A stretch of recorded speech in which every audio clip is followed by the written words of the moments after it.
Greetings, podsters and podlars, and welcome to Cazza and Tracy talk Gavin and Stacey. I'm Tracy. And I'm Caroline, but for the purposes of this podcast, I'm Cazza. And we are here to tell you what we think is occurring in Season 3, Episode 1 of Gavin and Stacey. So let's begin, as we always begin, with Tracy's Pracy. To get us back in the swing of things since the end of Season 2, we're dropped straight back into the worlds of the people we love.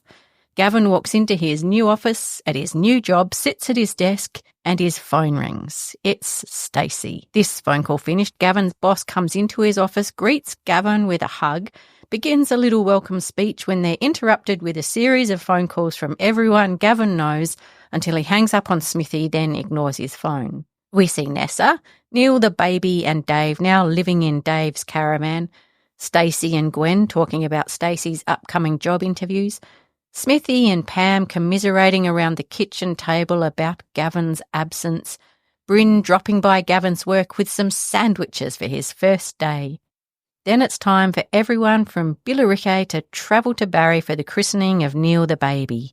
We see the trip to Essex, Pam and Mick in Smithy's car with Smithy's mum and sister, Pam barely enduring this time, confined to the back seat with Smithy's mum. At the christening, we meet Nessa's father, Neil. We see Bryn sing with Doris on drums, and then it's off to the post-christening party at the Dolphin. The episode ends with Gavin and Stacey having their photo taken with Neil the baby, and they agree they'll start trying for a baby. Plot-wise, it's pretty simple. So what did you think this episode was about? Definitely it's resettling into the groove, isn't it? The new dynamic of the Ness and Dave engagement, and then really starting to bring up the suppressed feelings between Ness and Smithy. There's occasional sad glances from Smithy and he's really wanting to be involved in the parenting. And so I guess that's the start of that arc about him developing as a more responsible human being. And then also just that whole thing about how much happier Stacey is in Barry. She's just glowing with the happiness of being home again. She's so happy, isn't she? Yeah, I did feel like it was getting us up to speed, kind of giving everyone a chance to remind us who they are. And I loved the way they just dropped us right into their present-day lives. Yeah, I thought it was a great start. Too. So in the other series, in Series 1 and 2, which we've already talked about, we've been talking about whether there's anything that made us feel a bit cringy in this second watching or anything we felt doesn't sit quite right anymore. Do you find anything in this one for you? So I don't know that there's anything that I've gone, oh, you shouldn't do that or anything, but there's some pretty black humour, I think, in this series. The one that made me really cringe, but I mean, I was meant to cringe, was when Ness and Dave discuss her restoring her virginity, I assume by a vagina tightening operation, so that she's good to go for the wedding night. And I just went, oh, my God. But I think I was meant to go, oh, my God. So, mission achieved. Well done, tick. I assumed she was doing that like by buying credits, like through the Catholic Church or something like that. Like, you can... Oh, no, I think it was surgical. I'm so slow. Right. Oh, that's very different. Oh. And, I guess the other problem with that is there's a fantastic subplot here about that the Gwen's elderly neighbour Doris is owed a substantial sum of money from Vanessa, which she's never getting back because Nessa is paying it back at £1 a week. And the plan for the surgery is to use the bit of leftover from Doris's cash. And I just went, oh, man, you are just not a good person. But, I'm meant to think that. So it's not that I wouldn't do it or, that I think it was bad writing. I just think that they have it. There was one scene that made me go, and that was just that she's lying in bed with the baby next to her and Dave hands her a cup of hot tea across the bed while the baby's there. Every instinct in me went, oh, no, no hot drinks near the baby. But I feel like that's, just a personal thing.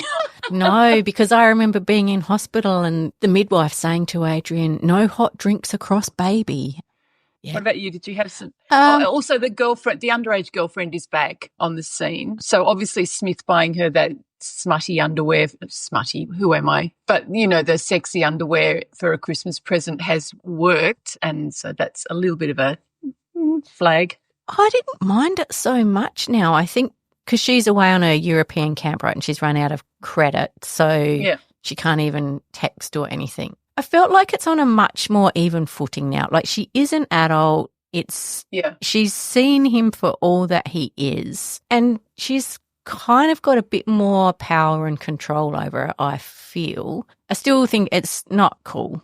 He's still way too old. So but I guess she's getting on with her life and living the life she wants to live, and he has to fit in around her. Which seems to maybe say that it's not so much a grooming situation. But, I mean, if somebody's been your partner since you were young, but as we just said, she does seem to have her life running the way she wants to. Yeah, listen to us like we I know.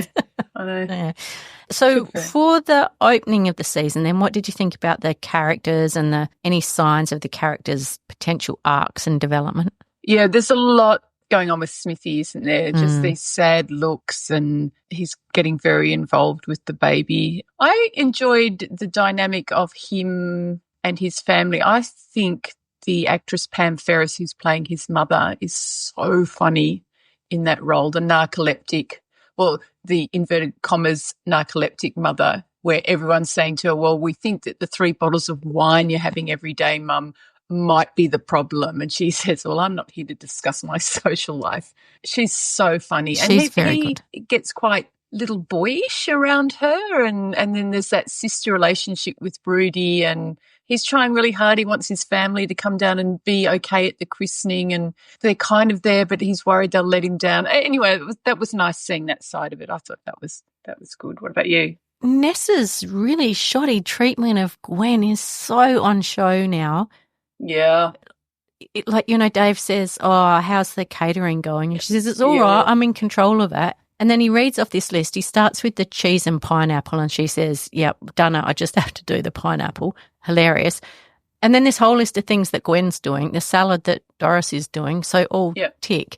And then there's this one of those really beautiful little moments they have later on at Gwen's place, and she's just quietly sticking the pineapple chunks onto the cheese. Yeah. And they don't make a big deal of it or anything. They just she's show happy her doing to do it. This was a great episode for Doris. I think maybe this is Doris's finest hour, this episode. Yeah, for sure. That whole salad and telling people to piss off when they ask her about the salad. Look, nobody wants it, and I can't be asked. She's so funny. And then she has this magic scene when she's playing one drum hit for every 4 counts while Bryn sings his big number at the christening. And it's the funniest thing. I just laughed and laughed. I love Strong episode for Doris. It is very strong for Doris. What about any heartwarming moments for you? Oh, well, I guess you've talked about Smithy. The closing scene where Gavin and Stacey hold that adorable baby. How cute is the baby? Woman of a certain age, every time the baby is on screen, I'm just like, that is the cutest baby. And how well behaved is it? Just everyone's handling him, and he's fantastic. So, that moment when they have their photo taken and they decide they want to try for a baby, I just went, this is what I'm here for. It was pretty sweet. Oh, I really loved the way Stacey's just so happy to be home. She does a beautiful job with that. And my other really heartwarming moment was, I'm a sucker for a hymn. So when Bryn starts singing and Doris is on the drums, I actually felt a little bit teary. The thing where Doris hits the drum beat and stuff, was fantastic. I loved that. Yeah, I don't know why I got teary at it, but I loved it. That's not a hymn though, is it? That's just a song. Well, I think so, but it's in church, so it sounded hymnal. Where any song in a church will do it for me. Did you have a favourite joke or scene? Oh, I was just going to bring up one more little heart moment. It was very, very quick, is that Gav's sitting at home being disgusted with not disgusted, but disappointed in Welsh television. Yes. And Stacey comes home from what she's been doing, and she comes in with the worst robot dance you've ever seen. And she was worried he was homesick, so she was trying to do it for him to make him feel better. And he's so appreciative, and it's so sweet. And it's just one of those little moments. I loved that one too. That was the bit I was thinking of when I was talking about Stacey's joy, because it is so lovely, that little interaction. So favourite jokes, I had a few. There was a lot of laughs in this one. I mean, every time Smithy's mother was on screen, I was laughing. That whole tension in the back car with her and Pammy doing this lovely talk with each other. Like, you wouldn't on the surface you would think that they both liked each other, but they're both absolutely rolling their eyes. And I thought, oh, we've all been in that. We have. In that car trip, haven't we? We have. Oh, tell me about this. Yeah. I don't fucking care. But, I liked Smithy at the christening saying, why is he wearing that dress? And I thought every other girl I know would have made some answer. It's tradition. It was my father's gown. And Nessa just goes, I don't know. Oh, and it was so perfect. I don't know. He's just got to wear a dress. And I thought that's how we all feel, isn't it? We don't actually know. No, we don't. Got to wear a dress. Bryn's song was an absolute highlight. I enjoyed Rudy, Smithy's sister, filming it the whole time with absolute delight. I was watching it and I thought, actually, the cast are cracking up a little bit. Like I thought that James Corden was genuinely laughing at that scene. It is a fun and funny episode. Yeah. And they do seem to be having a lot of fun. There was a very wrong but very funny sight gag when Stacey says, where's Neil the baby? And Ness turns around and he's strapped to her back at the amusement park. And then she just walks off saying, it's easier for me to smoke. Yes. And then also, come on, Neil, follow me. It's just like, I thought that was a brilliant little bit of a gag. What about you? Did you have some fun Yeah, ones? all of those I really loved. I also really liked Pam's little subplot through it of going on to Britain's Got Talent, deciding what song she's going to do, and then after she sees Bryn sing, thinks, I think I could go on solo. And then the salad joke. Oh, my God, I love the salad joke.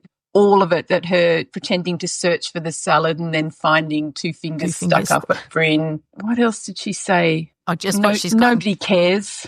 People don't want it. I can't be asked. People don't want it. And Nessa's genuine anger that Doris hasn't done it. Yeah, her rage in her face. When they say, where's the salad? And Nessa's look was so good, wasn't it? Yeah, it was rage. What? Yeah. I loved that whole running gag of the salad was fantastic. Yeah. Well, who does want the salad, especially by that time of the day? All right, well, let's continue with our questions where we ask each other a question to see how carefully the other person was watching or how much they remember. Did you think of a question for me? How old would Doris be when Ness finished paying back the £6,500 at £1 a week? Can you say that again? How old would Doris be when Ness finished off paying back the £6,500 she'd lent Nessa, paying it back at £1 a week? Yes, I wrote down all those things except how old she'll be because I thought that was really so rich, especially the one. How old? No, I can't remember now. Should be 140. Oh, I was going to say 100 and something, but I wrote down 3 questions, or a couple as backups. What is Owain Hughes's job? Owain Hughes is the webmaster. He is. Well, he's the website manager, but yeah. And before you ask, no, he didn't. No, he didn't. It's nice, that little joke too. Okay, well then we're all set for the storylines of this season. Nessa and Smithy will be continuing to negotiate how they parent Neil the baby. Gavin and Stacey will be trying for their own baby. Like, there's not huge plot changes, but I feel like we're more invested than ever in the characters. They've kind of made me really love them even more fully, I think, through this episode. Did you think Mick was a bit off in this episode? Yeah, he didn't have quite as much going on, did he? And his sideways, not as much kindness. Like, he was kind of actively mean a couple of times, which I don't know why I've whitewashed that out, but that is true. But he comes good. He comes good. Of course he does. Yeah. So we'll hold out for that. Yeah. All right. Well, we're off to watch the next episode, which will be season 3, episode 2. So I'll talk to you then, Kazla. Thanks, Trace. Good chat. Bye.